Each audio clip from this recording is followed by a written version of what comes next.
खबर इस वक्त आ रही है लोकसभा से। लोकसभा में एसआईआर के मामले पर जबरदस्त हंगामा देखने को मिला। आज दिन भर अमित शाह ने अपोजिशन पर जमकर हमला बोला। कांग्रेस पर इल्जाम लगाया कि सबसे पहले वोट चोरी का इल्जाम कांग्रेस पार्टी ने किया था। अपोजिशन ने ऐवान से वॉकआउट कर दिया। इस दौरान अपोजिशन ने हकायक पर मबनी हकायक पर बात ना करने का इल्ज़ाम लगाया, यानी कि सच्चाई पर बात ना करने का इल्ज़ाम लगाया और ये कहा कि तोड़ मरोड़ कर पेश किया जा रहा है हकायक को, सच्चाई को। फिलहाल लोकसभा के अंदर ये ज़बरदस्त हंगामा देखने को मिला। एसआईआर के मामले पर ज़बरदस्त ये हंगामा।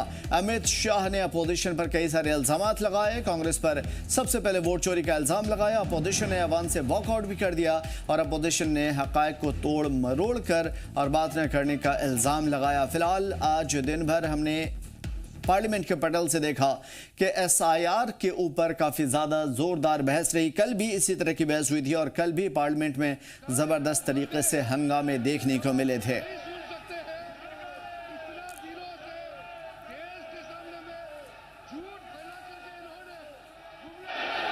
माननीय सदस्य, आप जब बोलते हैं तो इधर भी सुनते हैं, पूरे सुनने की क्षमता रखो। सर, ये लोग डर गए हैं, जवाब नहीं सुन सकते हैं। इतना दिनों से देश के सामने में झूठ फैला करके इन्होंने गुमराह करके चर्चा मांगा। आज गृह मंत्री जी एक बात का जवाब दे रहे हैं, ये भाग गए, डर गए। अगर सच्चाई नहीं सुन सकते तो इतना दिनों तक सड़कों पर संसद का समय लोगों को भ्रम फैला करके क्यों समय बर्बाद किया? ये दिखा रहे, हमको मालूम था ये भागने वाले हैं। सच्चाई को सुनना चाहिए, सच्चाई को सुनना चाहिए। और जब सच्चाई सामने में आया, filed a case on Madam Sonia Gandhi's voting on that 80. Sir, that Rosa Avenue court dismissed that case without, there is no substance in that case. After Gandhi not even voted in that election. I am challenging Home Minister. Sonia Gandhi not even voted that election. Can you prove it? Can you prove it? Sir, misleading statement a Home Minister doing. Sir, you are what is this, sir? एक minute. Parliament में SIR पर बहस के दौरान राहुल गांधी और अमित शाह के बीच में जोरदार बहस भी हुई और इस मौके पर राहुल गांधी ने अमित शाह को मुद्दे पर बात करने से बचने का इल्जाम लगाया, जबकि अमित शाह ने जवाब देते हुए कहा कि मुझे यहाँ क्या बोलना है ये मैं तय करूंगा। स्पीकर सर, मेरा कल एक सवाल था जो हिंदुस्तान के इतिहास में पहली बार डिसीजन लिया गया कि इलेक्शन कमिश्नर्स को फुल फुल इम्यूनिटी दी जाएगी।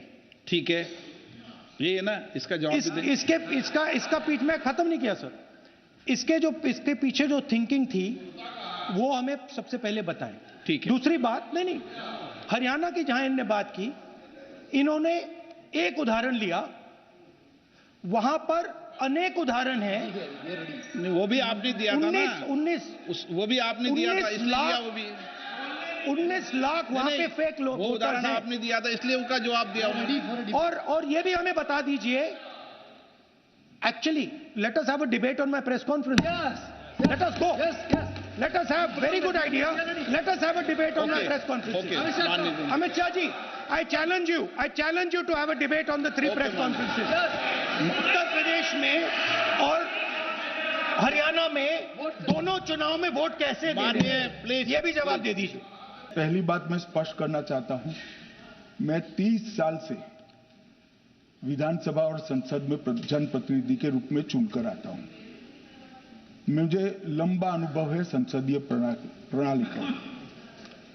विपक्ष के नेता महोदय कहते हैं कि पहले मेरी बात का आप जवाब दीजिए, मैं सुनना चाहता हूं। आपकी मुनसफी से संसद नहीं चलेगी। मेरे आप बोलने का क्रम मैं तय करूंगा, इस तरह से नहीं चलेगी संसद। मान्यवर, उनको धैर्य रखना चाहिए, मेरा जवाब सुनने का।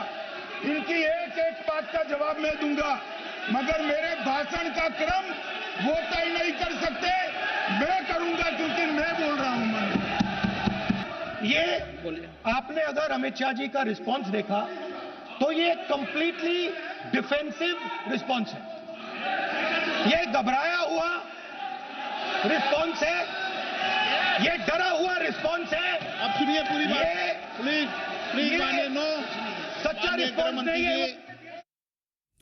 बारामूला से एमपी इंजीनियर रशीद ने आज ऐवान में अपने खिताब के दौरान जम्मू कश्मीर के मुख्तलिफ मसाइल उठाए। इस मौके पर उन्होंने ये भी कहा कि हम डेली वेजर्स नहीं हैं। Only 2 minutes. I am giving only 2 minutes. Then I will not speak. मैं बोलूँगा From this side, either from any side. कोई नहीं, क्यों मैं डेली वेजर हूँ क्या? आपने सिंगल मेंबर्स को 10-10 मिनट दिए, give me 8 minutes at least. Don't do injustice with me, please, for God's sake. You start, Mr. Start. Sir आज 10 दिसंबर का दिन है। दे रहे हैं बिठाओ, सभी को दे रहे हैं। सर आज 10 दिसंबर का दिन है, वर्ल्ड ह्यूमन राइट्स डे है आज मेरा फास्ट है। मैं इस हाउस में से ही ऐलान करके गया था कि I am on a fast today on eve of world human rights day to remember people of their duties towards people of Jammu and Kashmir. Sir इससे पाक दिन मेरे लिए और क्या हो सकता है कि आज जब इस हाउस में इलेक्टोरल रिफॉर्म्स डिस्कस हो रहे हैं और मैं उस जम्मू कश्मीर से आया हूं जहां के लोगों ने मुझे, जब यहाँ भी इलेक्टोरल बॉन्ड्स की बात चली, करोड़ों की बात चली, तो मुझे जेल में बिठाकर 10 रुपया खर्च किए बगैर 2 लाख से ज्यादा वोटों से जिताकर पार्लियामेंट में भेज दिया। आज मैं उन अपने लोगों को इस पार्लियामेंट हाउस से शुक्रिया भी अदा करता हूँ, सलाम भी करता हूँ, और साथ ही मुझे नहीं पता बाकी मुल्क में कैसे इलेक्शन हुआ, लेकिन अपनी पार्लियामेंट्री कॉन्स्टिट्यूंसी में जिस तरह तमाम सरकारी एजेंसियों की गुंडागर्दी दबाव के बावजूद इलेक्शन कमीशन ने फेयर इलेक्शन करवाया और मैं जेल में रहते हुए जीत गया, मैं उसके लिए इलेक्शन कमीशन का शुक्रिया अदा करता हूं अपने लोगों की तरफ से। आप ताली मत बजाइए, मुझे आपसे अब 2 बातें करनी है।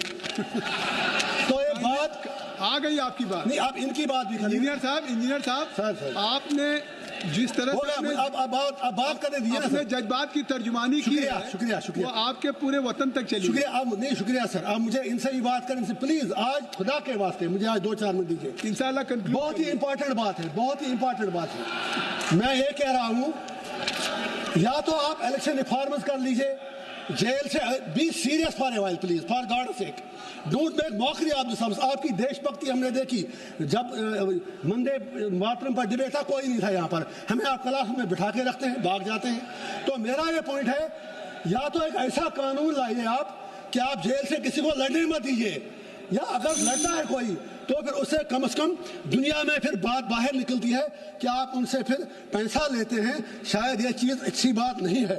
उसी तरह आपने सर कौन सा कानून है, जब आपने डिलिमिटेशन कश्मीर में किया J&K में, तो कश्मीर में आपने सिर्फ 1 सीट बढ़ा दी, जम्मू खिते में 5 बढ़ाई, लड़ा दिया खुद को एक दूसरे से, और कहाँ पर देश में 5 MLA नॉमिनेट होते हैं। आप मुझे इंडिया अलायंस से 1-2 बातें करने दीजिए प्लीज। एक बात कह के खत्म करिए सर, खुदा के वास्ते प्लीज हाथ जोड़ता हूँ आप सर, बोलने दीजिए ना।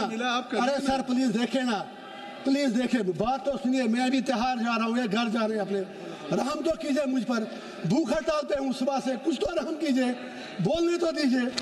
मैं पप्पू यादव जी को मुझे उनका सम्मान है। सर सुनिए ना प्लीज, मैं वहाँ आऊँगा फिर। मैं ये इंडिया अलायंस से बात करना चाहूँ, आप फैसला कर दो। आप तो एक तरफ कहते हैं वोट चोरी होती है, आपके इंडिया अलायंस के पार्टनर जो हमारी स्टेट के बड़े लीडर हैं वो कहते हैं इलेक्शन फेयर हुआ, लेकिन दूसरी तरफ कहते हैं मैं इसलिए हारा क्योंकि वहाँ पर इस्लामाइजेशन और रेडिकलाइजेशन थी। उनके एमपी जहाँ कहते हैं नहीं इलेक्शन फेयर हुआ, कुछ कहते हैं नहीं हुआ। आप आज ये फैसला कर लें, सिर्फ अगर वाकई आपको आगे डेमोक्रेसी को जिंदा रखना है तो इतिहास में सबक लेना जरूरी है। राहुल गांधी जी ने सही कहा एंटी नेशनल एक्ट, तो 1987 को मत भूलिएगा आप।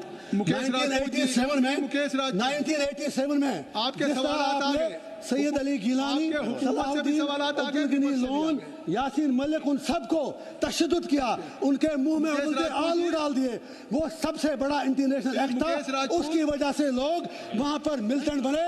उस इंटरनेशनल एक्ट की कीमत आज आपको चुकानी पड़ रही है पूरे कंट्री को, उसके लिए आपको भी जवाब देना है। मसूद साहब 2 minutes, only 2 minutes। और जम्मू डिवीजन के नरवाल पुलिस पोस्ट ने रॉकी सिंह, शिवानी और साहिल नाम के 3 नारकोटिक्स मुजरिम को गिरफ्तार कर लिया है। इनके पास से धारदार हथियार जैसे तोका, तलवारें और खोखरी बरामद हुई है। मुलजिम के खिलाफ बाहू फोर्ट में FIR दर्ज की गई है। पुलिस ने बताया कि मामले की तलाश अभी भी चल रही है और जल्द से जल्द फैक्ट्स का खुलासा किया जाएगा। पुलिस ने लोगों से अपील की है कि वो किसी भी मुश्तबा एक्टिविटीज़ की जानकारी फौरन पुलिस पोस्ट को दें।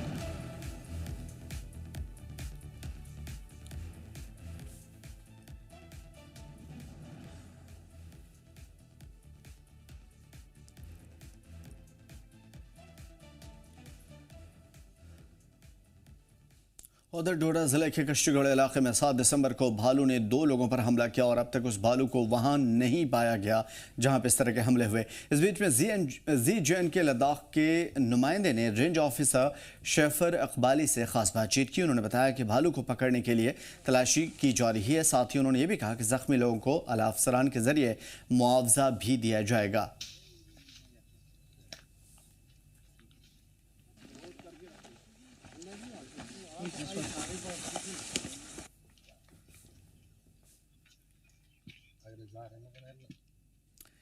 बीजेपी के जम्मू कश्मीर जनरल सेक्रेटरी अशोक कौल ने आज मेंढा पूंछ का दौरा किया और इस दौरान उन्होंने पार्टी कारकुनान के साथ एक मीटिंग भी रखी। इसके बाद मीडिया से बातचीत की अशोक कौल ने ऑपरेशन सिंदूर को लेकर के कहा कि मोदी सरकार का सख्त कदम था। उन्होंने बताया कि PM नरेंद्र मोदी ने शुरू से साफ कहा था कि सामने से गोली आएगी तो जवाब भी उसी तरीके से दिया जाएगा। इसी पॉलिसी के तहत पाकिस्तान को पीछे हटना पड़ा और सरहद पर अमन कायम हुआ। माता Vaishno Devi shrine board medical college फनाजे पर उन्होंने कहा कि मुद्दा श्राइन बोर्ड और संघर्ष समिति के बीच में है। उनका मानना है कि बोर्ड को इस मामले में फैसला लेना चाहिए ताकि हालात नॉर्मल हो सके। अशोक कौल ने कारकुनान से अपील की है कि वो तंजीम को मजबूत करें, सरकार की स्कीम्स को आवाम तक पहुंचाएं और इलाके की परेशानियों को हल करें।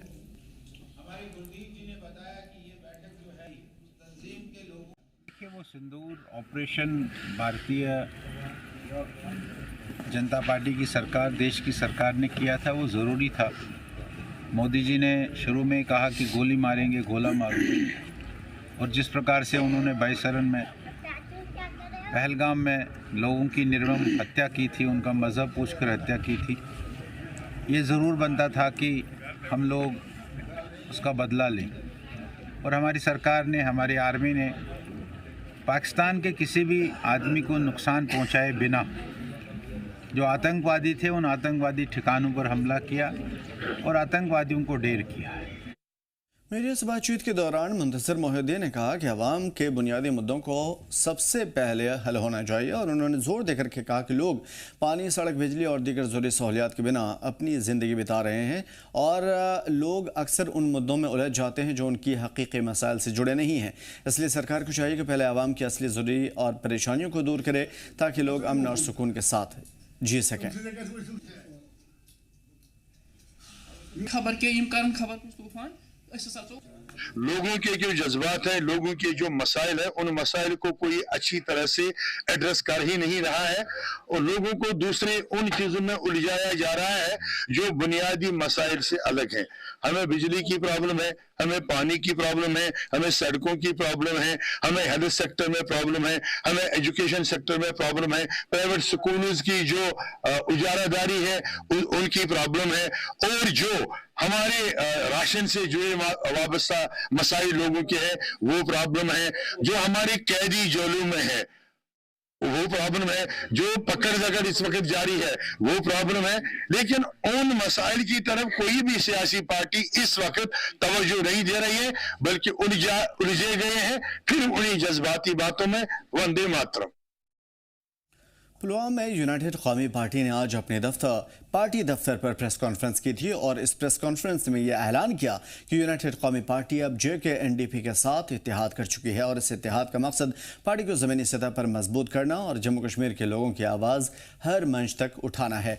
जम्मू कश्मीर NDP के सदर आसिफ नबी डार ने कहा कि पार्टी का मेन मकसद यूटी जम्मू कश्मीर की तरक्की और अवाम की अनसुनी परेशानियों को उजागर करना है। उन्होंने जोर देकर के कहा कि अवाम की आवाज़ को नज़रअंदाज करने वाले मुद्दों को अब पार्टी तरजीही बुनियाद पर उठाएगी।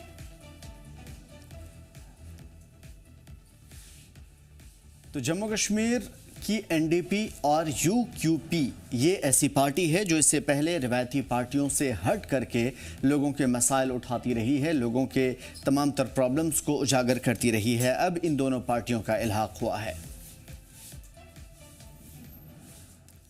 और जम्मू के पुलिस लाइन गुलशन मैदान में जारी inter battalion zonal sports meet 2025 में आज टग ऑफ वॉर की कंपटीशन करवाई गई, जिसमें कश्मीर डिवीज़न और जम्मू डिवीज़न के मुख्तलिफ पुलिस बटालियन शामिल हुए।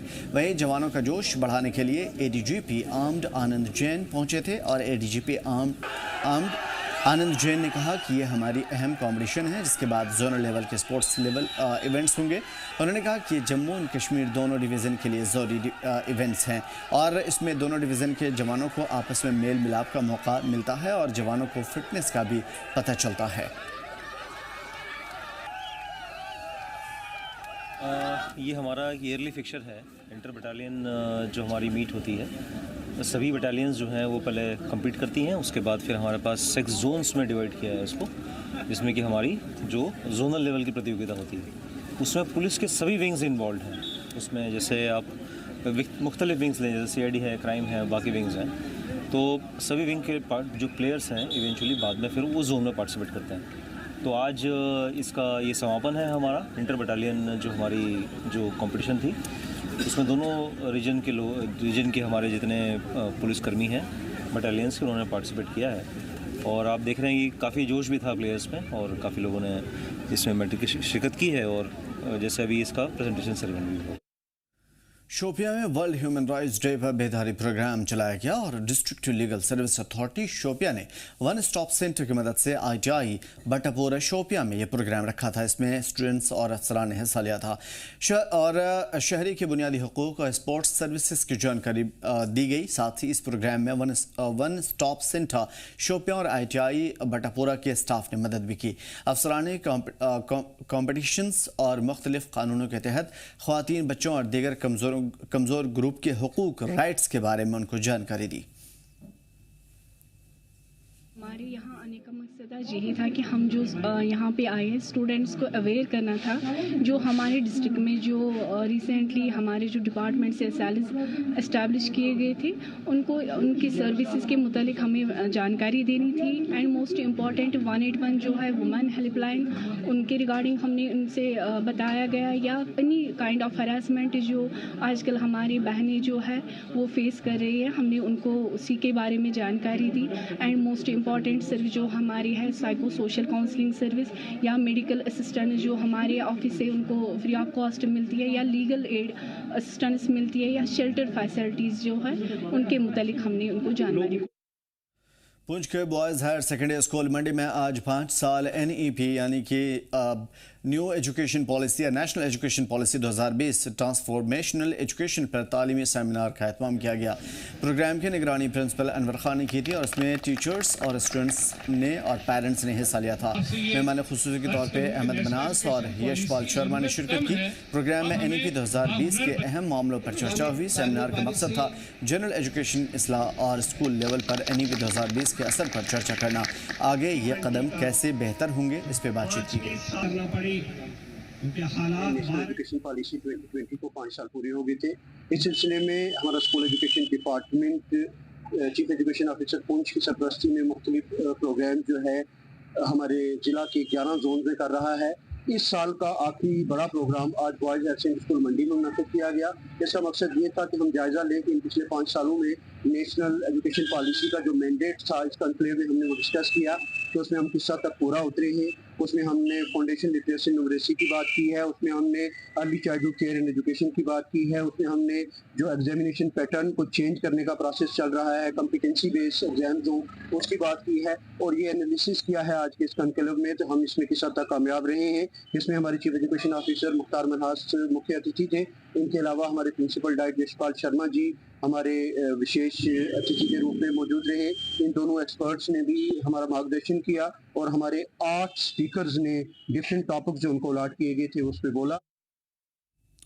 श्रीनगर पुलिस ने नशे के कारोबार पर बड़ा हमला किया है और नोटोरियस ड्रग पेडलर मंजूर अहमद भट्ट के वालिद फयाज अहमद भट्ट की 3 मंजिला इमलाक और 1 कनाल ज़मीन जिसकी कीमत तकरीबन 2 करोड़ रुपए बताई जा रही है NDPS एक्ट के तहत जब्त कर ली गई। FIR 98/2025 के तहत कार्रवाई हुई और इमलाक के मालिक को बेचना या फिर इसे लीज पर देना या किसी तीसरे फरीक को हक देना मना कर दिया गया है।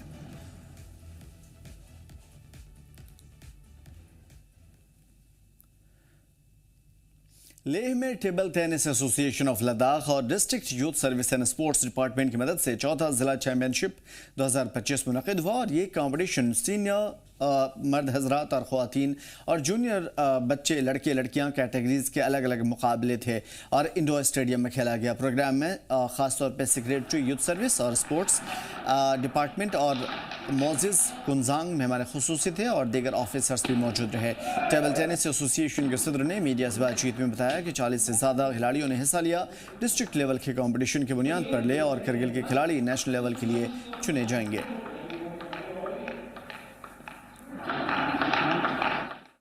10 तारीख को दिसंबर 10 को 3 बजे इस 4th ले डिस्ट्रिक्ट चैम्पियनशिप का फाइनल मैच खेला जाएगा और इस पे आज हमने 3 कैटेगरीज रखे हैं। इसमें है तो डबल्स भी है, सीनियर का भी है, डबल्स भी है, गर्ल्स का वुमेंस का भी है, मेंस का भी है। तो हमने इसमें अभी 3 सिंगल रखा हुआ है, अंडर 19 का गर्ल्स सिंगल, बॉयज़ सिंगल और वुमेंस का सीनियर का सिंगल और मेंस सीनियर का सिंगल हमने आज इस फाइनल डे को हमने रखा हुआ है। तो इसमें लगभग कोई 45 पार्टिसिपेशन आए यहाँ पे इस टूर्नामेंट में उन्होंने शिरकत किया।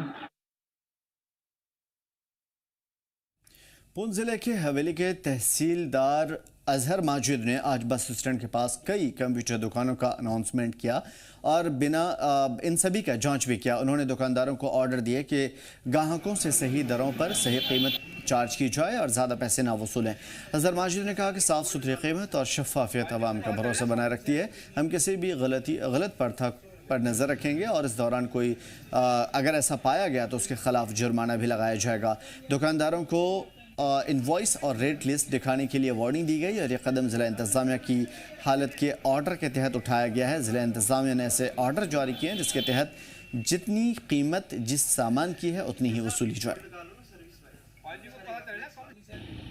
ये on the direction of the deputy commissioner और under the supervision of assistant commissioner revenue जो है ये सरप्राइज इंस्पेक्शन थी कि जितने भी हमारे कॉमन सर्विस सेंटर्स जो ऑपरेट कर रहे हैं डिस्ट्रिक्ट पुंछ में स्पेसिफिकली जो सिटी या टाउन एरिया में है, उसमें हमें काफ़ी शिकायतें मौसूल हुई थी कि जनरली जो कुछ तो ऐसे दुकानदार हैं जो कॉमन सर्विस सेंटर ऑपरेटर है भी नहीं, वैलिड लाइसेंस होल्डर भी नहीं है। और सेकंड ये था कि जो सर्विस सेंटर वाले हैं वो भी प्रॉपरली जो है ना ही उन पर जो डिस्प्ले ऑफ सर्विसेज बोर्ड है, साइन बोर्ड्स नहीं डिस्प्ले किए हुए प्रॉपरली, प्रॉपर रेट लिस्ट जो IT डिपार्टमेंट ने जारी की है वो भी रेट लिस्ट जारी नहीं थी। तो उस वजह से ये थी। अब हम सब लोगों ने जो है इनमें जहाँ ड्रॉबैक्स थे, जिस चीज़ में जो कमियाँ थी वो सारी नोट कर ली हैं। हमारे मेरे साथ ये डिस्ट्रिक्ट जो मैनेजर हैं कॉमन सर्विस सेंटर्स के ये भी थे, तहसीलदार साहिबान थे, हमारे जो पुलिस अथॉरिटी ऑफिशियल्स भी थे, सब इंस्पेक्टर। शलीस कम्बू असम्बली हल्के के काउंसलर अल्ताफ हुसैन ने आज सरकारी हायर स्कूल हरदास का ऑफिशियली दौरा किया और CCDA स्कीम के तहत स्कूलों को 4 हीटिंग AC रेफ्रिजरेटर सौंपे और यह कदम खासकर सर्दियों में होने वाली रेजिडेंशियल क्लासेस के लिए स्कूल की सहूलत को मजबूत करने के लिए उठाया गया। प्रोग्राम में स्कूल स्टाफ, गाँव के लोग और मुकामी नुमाइंदे मौजूद रहे। हेडमास्टर अवतार सिंह ने काउंसलर का शुक्रिया अदा किया और कहा कि वो हमेशा स्कूल की तरक्की के लिए आगे रहते हैं और गाँव वाले स्कूल इंतजामिया ने बताया कि काउंसलर की मदद से तकरीबन 1.28 करोड़ रुपए से स्कूल बिल्डिंग के तामीर का काम चल रहा है। साथ ही 52 लाख रुपए CCDA और कैपेक्स के तहत क्लासेस की मरम्मत और फिनिशिंग के ऊपर खर्च किए जा रहे हैं। इसके अलावा 5 करोड़ रुपए की एक नई स्कूल बिल्डिंग भी बन रही है जिससे पहली मंजिल तैयार हो चुकी है और स्कूल ने काउंसलर के जरिए दी गई आयरन फेंसिंग के लिए भी शुक्रिया अदा किया। काउंसलर जी, अल्ताफ जी आज हमारे यहाँ स्कूल पे आए हैं, हाई स्कूल हरदास पे। तो मैं अपने टेन्योर का मैं बताना चाहता हूँ कि इन्होंने किस तरीके से हमारा यहाँ पे सपोर्ट किया है। जहाँ जहाँ हमारे को मुश्किलें आई हैं, हर बार ये हमारे पास आए हैं, हमारी हेल्प की है। तो सबसे पहले मैं बताना चाहूँगा, जब हम यहाँ आए तो यहाँ बिल्डिंग की प्रॉब्लम हमें थी। तो सबसे पहले हमारी हेल्प ये की है कि जो यहाँ पे जो पेंडिंग काम पड़ा हुआ था हमारे बिल्डिंग का, उसमें इन्होंने रेनोवेट करवाया है। पूरी बिल्डिंग आज हमारी स्कूल की रेनोवेट हो चुकी है। साथ में हमारी यहाँ पे CBSE की बिल्डिंग भी बन रही है। उसके बाद हमारा जैसे ही यहाँ हॉस्टल जो है विंटर्स हॉस्टल शुरू हुआ है, उस टाइम पे हमें काफ़ी मुश्किलें आ रही थी। उसके लिए हमने फिर से सर को अप्रोच किया। जैसे ही हमने अप्रोच किया, सर एकदम हमारे पास यहाँ आए हैं। जो भी हमारी मुश्किलें थी उनको सबसे पहले तो मैं आप हेडमास्टर साहब का बहुत शुक्रगुजार हूँ सर, क्योंकि जब भी आपको यहाँ कोई प्रॉब्लम आई हमें बुलाया, हमें इस लायक समझा कि जो भी प्रॉब्लम्स थे उसको हम अजाला कर पाए। बाकी रही बात इस हाई स्कूल की बात करें तो क्योंकि ये फर्स्ट टाइम जब मैं काउंसलर बना था तो एक लैंग्वेजिंग प्रोजेक्ट में ये अप्रूव होकर आया था। 1 करोड़ 25 लाख इसका एस्टिमेट कॉस्ट था सर। एस्टिमेट कॉस्ट की क्योंकि हमारे लोगों ने यहाँ थोड़ा सा बोला कि थोड़ा लोगों में डिमांड ज़्यादा, काम ज़्यादा हुआ तो ये बिल्डिंग अधूरा रहा। अधूरा रहने पर सर पिछले जब मेरा टेन्योर था उसमें मैंने कम से कम 20 से 25 लाख रुपया देके पहले अपने CCDA से काम करवाया, इधर जो रिनोवेशन था वो करवाया। उसके बाद सर 62 लाख का हमने एक प्रोजेक्ट बनाया कैपेक्स बजट से। फ्लॉलेस बुलेटिन में इतना ही। मैं दीजिए इजाजत, देखते रहिए